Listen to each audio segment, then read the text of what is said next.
Imperial Hotel hummed with the quiet power of old money and new influence.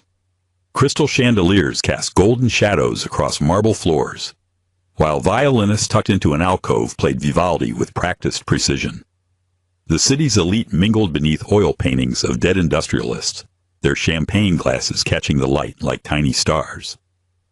CEO Eleanor Shaw stood at the podium, her voice carrying across the room with the authority of someone who had clawed her way from nothing to everything. 2 weeks ago, I released classified documents exposing Senator Harrison Vale's $40 billion weapons trafficking network, she said, her fingers gripping the lectern. Vale owned half the security contracts in D.C. His arrest has sent shockwaves through the military-industrial complex and painted a target on my back. Her words hung in the air like a challenge. But Tyler Reed wasn't listening to the speech. He was watching the shadows. Before continuing, if stories like this make you hold your breath and root for the underestimated hero, go ahead and subscribe. These stories deserve to be remembered. From his position near the service entrance, mop bucket at his side, Tyler had a clear view of the entire ballroom. To everyone else, he was invisible. Just another black janitor in a crisp white uniform, part of the hotel's background machinery. They saw the uniform, not the man. They saw the mop, not the mind that had once mastered the mirror shot, the legendary technique of redirecting bullets using reflective surfaces. That's when he saw it. A red dot, no bigger than a pinprick, dancing across Eleanor Shaw's chest, like a death-marked firefly. Time slowed. Tyler's eyes traced the angle backward, through the massive windows, past the outdoor terrace, to the rooftop of the building across the street. There, a glint of metal catching the streetlight. A scope. A finger on a trigger. His daughter Zuri sat in the gallery above, completely absorbed in her sketchbook. She was drawing the violinist, her tongue poking out slightly in concentration. She looked so much like her mother in that moment. The same focus, the same gentle beauty that had been ripped away from them both 3 years ago. The memory hit him like a physical blow. The phone call, the rain-slicked highway, the drunk driver who'd walked away from the wreckage that had claimed Sarah's life. "Why don't you ever fight back, Dad?" Zuri had asked him just that morning, after watching him endure another dismissive comment from hotel management. He'd knelt to her level, touching her face gently. "Because when I do fight back, baby, I don't miss." Now, watching death creep toward another person he'd sworn to protect, Tyler felt the familiar weight of responsibility settle on his shoulders. Without thinking, he grabbed the silver serving tray from a passing waiter's hands, calculating the angle in his mind, the same mathematical precision that had made him legendary in Afghanistan. "Hey!" the waiter protested. But Tyler was already moving, his arm cocked back. The chandelier's lowest crystal hung at a 34-degree tilt, just enough to redirect the tray's arc by a few feet. He only had one shot, and the math had to be perfect. He launched the tray in a perfect arc using the crystal's surface to redirect its path toward the sniper's scope. The mirror shot. It spun end over end, a silver blur cutting through the golden light, bouncing off the chandelier at precisely the right angle. And crash! The tray smashed through the distant window, slamming into the sniper's scope just as the trigger was pulled. The bullet went wide, embedding itself in the marble wall 6 inches from Eleanor's head. The ballroom erupted in chaos, screams, champagne glasses shattering, the elite of the city diving behind tables like startled rabbits. "D.A.D.!" Zuri's voice cut through the chaos from the gallery above, sharp with terror and recognition. All eyes turned to Tyler. Still gripping the mop, he stood like a statue amid panic, his eyes locked on the shattered window across the street. His face was stone, but his heart was hammering, not from fear, but from the familiar weight of responsibility he'd carried since the day he'd failed to save the most important person in his world. "They're not done," he said quietly. "Vale's men never work alone." And then the lights went out. To understand what happened next, you need to understand who Tyler Reed really was. Not the janitor the world saw, but the soldier he'd been forced to become. 42 years old. Single father, night shift janitor. That's what his life looked like on paper. But paper never told the whole story. The whole story began every Sunday morning at Riverside Cemetery, where Tyler knelt before Sarah's grave, placing fresh flowers on the headstone. "I should have been there," he whispered to the granite marker, same as he did every week. "Should have picked you up from work that night." The whole story included a Medal of Valor earned in Afghanistan, not for conventional combat, but for perfecting the mirror shot, a technique that used reflective surfaces to redirect projectiles around corners and through impossible angles. He'd saved 13 members of his unit during an ambush, using nothing but broken glass and physics to turn the enemy's own bullets against them. "Reed's got magic hands," his commanding officer had said. "Give him a mirror and a clear line of sight, and he'll put a bullet exactly where it needs to go." The whole story was that he'd left the military not because he couldn't handle the pressure, but because 10-year-old Zuri needed her father more than the Army needed another legend, and because he'd realized that no amount of heroism abroad could fill the hole that Sarah's death had torn in his chest. The whole story was that he'd taken the night shift at the Lux Imperial Hotel specifically because it ended at 6 a.m., giving him just enough time to get home, shower, and make Zuri breakfast before walking her to school. Every day, without fail. Never again would he be 15 minutes away when someone he loved needed him. But nobody at the hotel knew the whole story. They saw what they expected to see, until the night everything changed. The morning of Eleanor Shaw's speech, Tyler dropped Zuri at school and spent the day doing what he did best, watching. He'd been noticing things all week. The new security cameras installed without fanfare. The way the night manager kept glancing at his phone. That black sedan that hadn't moved in 3 days. Its tinted windows reflecting the hotel's lights like dead eyes. But today was different. Today, he watched the catering staff arrive, noting the 2 men with mismatched hotel badges and nervous energy. He watched the security sweep, counting the guards and memorizing their positions. He watched the maintenance crews, spotting the fake electrician who spent too much time near the fire exits. Most importantly, he watched the black van that had joined the sedan in the alley behind the hotel. Through its windshield, he caught a glimpse of someone adjusting tactical gear, someone with familiar movements, military precision. Their eyes met for just a moment through the glass, and Tyler felt his blood freeze. The face was older, scarred, but unmistakable. Tommy Tank Morrison, former Delta Force. They'd served together in Afghanistan before Tank had been dishonorably discharged for selling weapons to insurgents. Tank's expression shifted from professional focus to cruel recognition.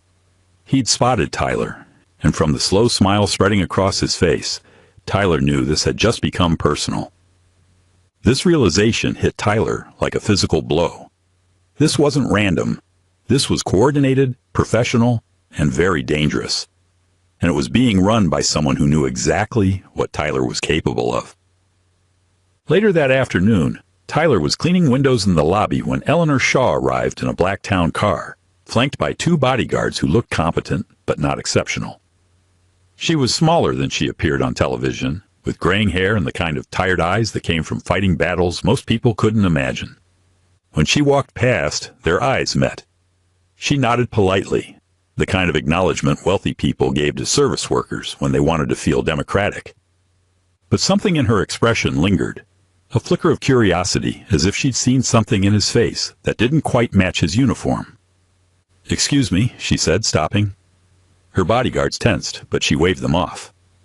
"I'm sorry, I don't know your name." "Tyler Reed, ma'am. Night shift maintenance." "You have very observant eyes, Mr. Reed. Military?" Tyler felt his pulse quicken. "Former Army, ma'am." "Thank you for your service." She paused, studying his face. "Something tells me you're still serving, just in a different capacity." The words hit deeper than they should have. "I'm sure your security team has everything handled, ma'am." "I'm sure they do." But her eyes said something different. "Well, I appreciate you keeping an eye on things." As she walked away, Tyler caught one of her bodyguards looking at him with professional interest. The man's eyes were asking the same question that had been following Tyler for years. Who are you really? The answer, Tyler knew, was someone who'd learned to hide in plain sight. and someone who'd lost everything because he hadn't been watching close enough. That evening, as staff prepared for the gala, Tyler positioned himself strategically. He'd brought Zuri with him. The hotel daycare was closed, and his usual babysitter was sick. She sat in the gallery above the ballroom, sketching and doing homework while he worked below. "Remember what I taught you," he said quietly as he adjusted her chair. "Always know where the exits are," she recited dutifully. "And keep my phone charged and on silent. And if something bad happens, get small and get out." She looked up at him with Sarah's eyes. "But Dad, you're different when you're watching. Like you're seeing things nobody else can see." If this moment touched something in you, if you've ever felt unseen despite your strength, like this video, and share it. Someone else might need it too. The words hit him like a physical blow. Sarah had said something similar on their last night together. She'd been worried about him working nights, about him being alone with his thoughts too much. "You see everything, Tyler," she'd said, touching his face. "Sometimes I think you see too much. But I also know that's what makes you so good at protecting people." Now, looking at his daughter, Sarah's daughter, Tyler felt the familiar weight of responsibility settle on his shoulders. But this time, it didn't feel like a burden. It felt like purpose.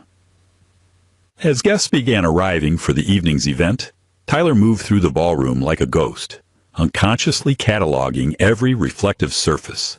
The chandelier crystals, the polished marble columns, the champagne glasses, the serving trays. If Tank was planning something, Tyler would be ready. The fake caterers were setting up near the kitchen entrance. The nervous electrician was adjusting lights that didn't need adjusting.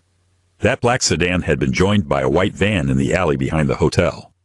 And somewhere in that van, his former brother-in-arms was coordinating an assassination. Tyler felt the familiar tightness in his chest, the same sensation he'd had before every mission, the weight of knowing that violence was coming and being the only one who could stop it. At 8:30 p.m., Eleanor Shaw took the stage. At 8:31 p.m., Tyler saw the red dot. At 8:32 p.m., he executed the mirror shot that saved her life. At 8:33 p.m., the lights went out, and Tyler Reed stopped running from his past. In the darkness that followed, Tyler moved like water. 20 years of training had taught him that chaos was just another environment to navigate. While the ballroom filled with screams and the sound of expensive crystal hitting marble floors, Tyler was already calculating angles, distances, and possibilities. Emergency lighting kicked in, casting everything in hellish red. Perfect. He'd marked the fake waiter's position before the lights went out. Third pillar from the left, moving toward the stage. Tyler found him in the crimson darkness, hand reaching inside his jacket. The tackle was textbook. Tyler drove his shoulder into the man's midsection, sending them both crashing into a table full of champagne flutes. The waiter was good. He rolled with the impact, came up with a knife. But Tyler was better.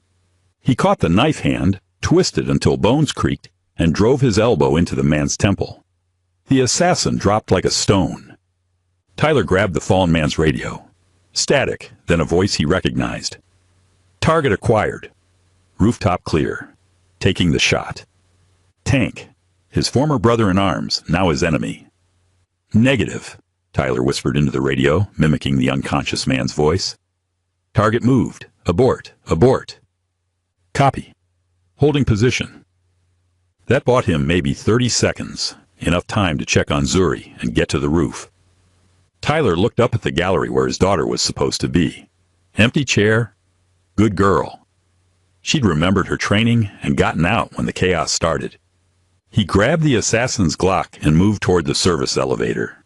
The hotel security was finally responding, but they were focusing on the ballroom, not the roof. They didn't understand that this was a coordinated attack led by someone who knew their weaknesses. But Tyler did. He'd served with Tank, had seen him plan operations.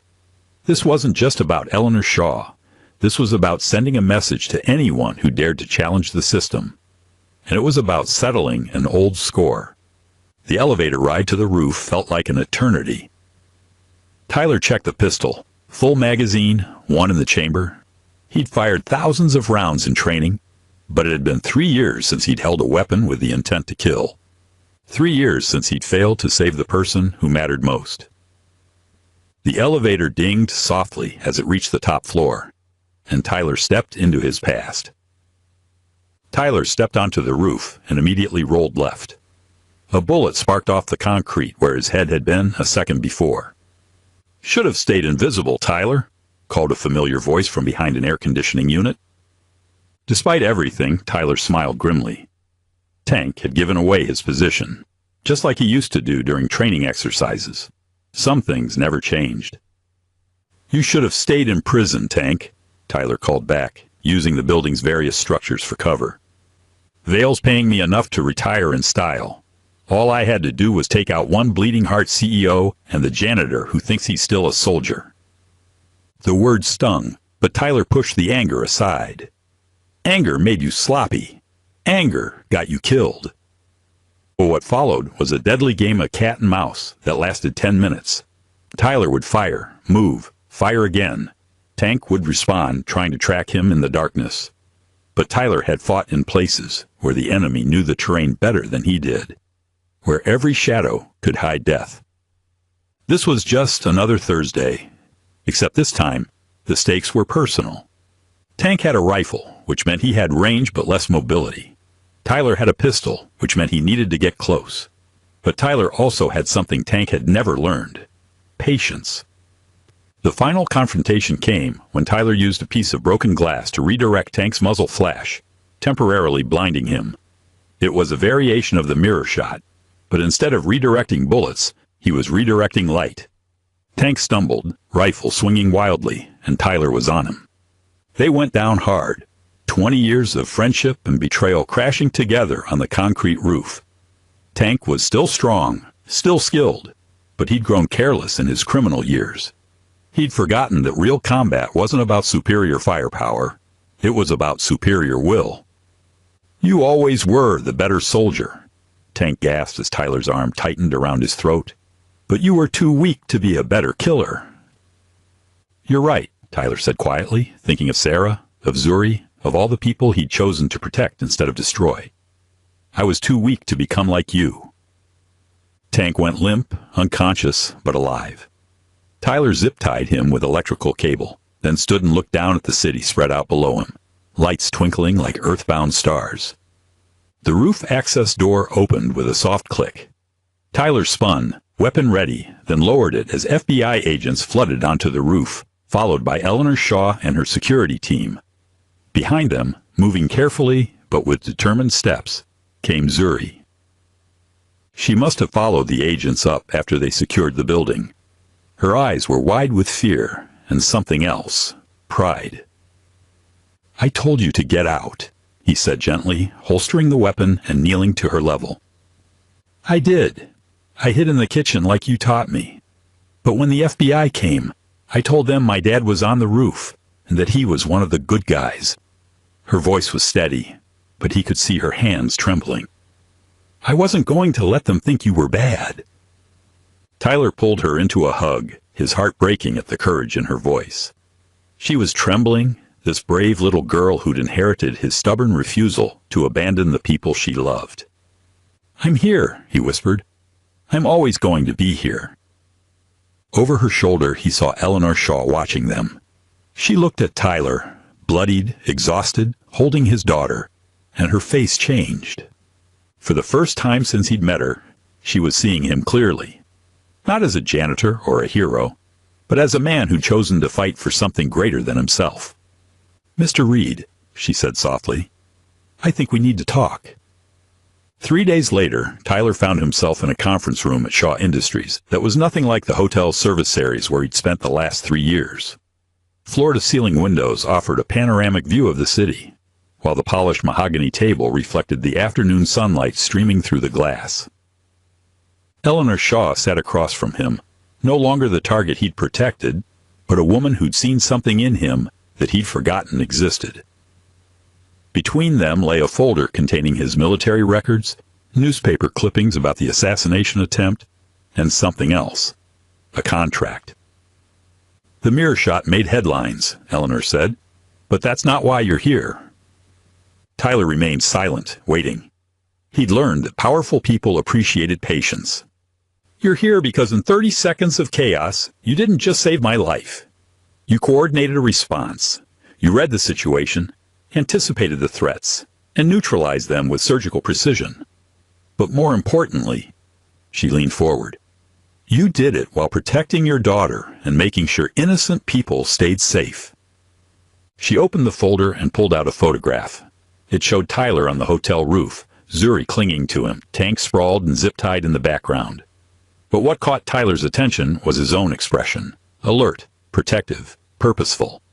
For the first time in 3 years, he looked like the soldier he used to be. I've been running Shaw Industries for 15 years, Eleanor continued. I've hired the best security consultants, the most elite protection services, the most expensive corporate safety firms, but none of them saw what you saw.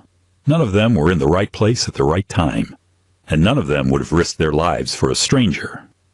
Tyler finally spoke. I wasn't protecting a stranger. I was protecting someone who was trying to do the right thing. And that, Eleanor said, is exactly why I need you. She slid the contract across the table. Director of Security Operations, Shaw Industries. Your job would be to protect people like me, whistleblowers, activists, journalists, anyone who speaks truth to power and makes themselves a target. Tyler looked at the contract without touching it. After 3 years of invisibility, the idea of stepping back into the light felt both terrifying and liberating. Why me? Because you understand something most security experts don't. Protection isn't about building walls. It's about being ready when the walls fail. It's about seeing threats others miss and being willing to step into the line of fire when it matters. And if I say no? Eleanor smiled. Then you go back to cleaning floors and pretending you're invisible. But we both know you won't do that. Not after the other night. Not after you remembered who you really are. Tyler thought about the last 3 years. The dismissive comments from hotel management. The assumptions people made when they looked at him. The way he'd learned to disappear into the background, to become invisible. But he also thought about Zuri, watching from the gallery as her father saved a life. About the courage she'd shown when she told the FBI agents that her dad was one of the good guys. About the way she'd said, I knew you were different when you were watching. What about my daughter? What about her? She'll see her father using his gifts to protect people who can't protect themselves. She'll learn that sometimes the right thing to do is also the dangerous thing to do. And she'll grow up knowing that her father isn't just a janitor. He's a guardian. Tyler picked up the contract. The salary was more than he'd made in 5 years at the hotel. But more than that, it was recognition, validation, a chance to step out of the shadows and into the light. There's something else, Eleanor said, her expression growing serious. Vale's network is still operational.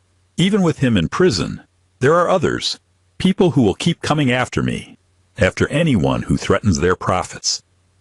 I need someone who understands that this isn't just a job. It's a calling. Tyler looked at the contract again, then at Eleanor Shaw. This woman who'd risked everything to expose corruption, who'd painted a target on her own back to protect people she'd never met. When do I start? Eleanor's smile was radiant. You already have. 1 year later, Tyler stood in the same cemetery where his journey had begun. But everything had changed. The headlines had called him the mirror shot hero. The media had dubbed him the invisible guardian. But to 11-year-old Zuri Reed, he was simply Dad, the man who'd finally stopped hiding from the world. Within that year, Tyler Reed had become the most sought-after security consultant in the country, protecting activists, journalists, and whistleblowers from corporate retaliation. His daughter attended private school, drew pictures of her father in his new office, and told her classmates that her dad was a superhero. And in the quiet moments when Tyler visited Sarah's grave with fresh flowers, he whispered different words. I'm using the gifts you always saw in me. I'm not hiding anymore. I'm exactly where I'm supposed to be. The janitor had always been invisible. But guardians? They don't just get seen. They get remembered. If this story moved you, if Tyler's journey reminded you of someone who refuses to stay invisible, don't let it end here. Like, share, and subscribe, so more stories like his are never forgotten.